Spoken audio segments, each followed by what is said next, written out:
बात नहीं मनलू, गवाना करा के कहे ससुरा में भेजलू। करत रही मना बाकी बात नहीं मनलू, गवाना करा के कहे ससुरा में भेजलू। लागल ठेहुना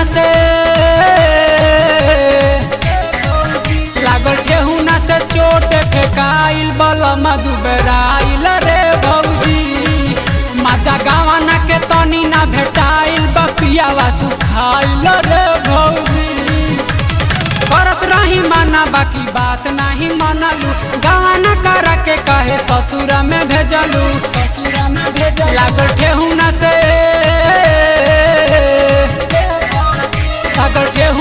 चोट फेकाइल बलम दुबराइल रे भौजी। माजा गवाना के तनी ना भेटाइल बपियावा सुखाइल रे भौजी।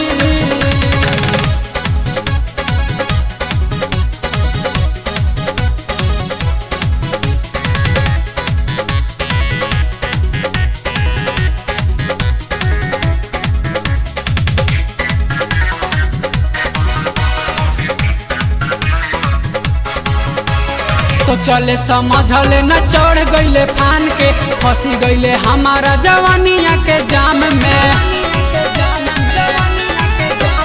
सोचले समझले न चढ़ गईले फान के, फंसी गईले हमारा जवानिया के जाम में। दुई झटका में भूइया लोटाइल फाटल ओकर फाइल रे भौजी। माजा गवाना के तनी ना भेटाइल बपियावा सुखाइल रे भौजी।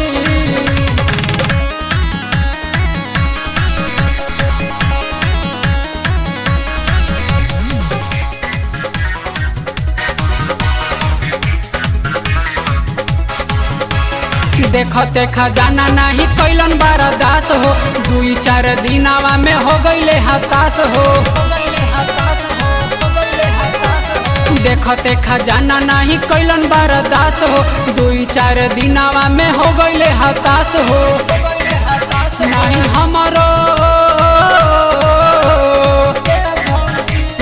हमरो पलंग चरचराइल बा मनया कुलाइल रे भौजी।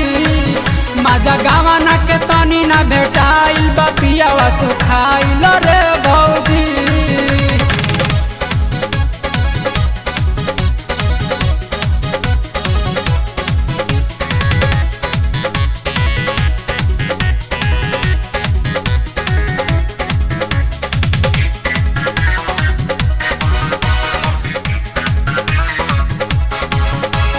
अगुआ विराट जी के दोष हम देहब, बबलू शंकर जी से दुख जाके कहब।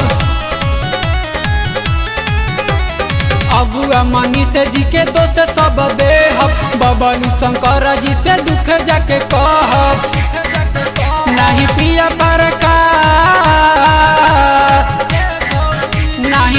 प्रकाश मोटाइल भागल 0 माइल रे भौजी। माजा गवाना के तनी ना भेटा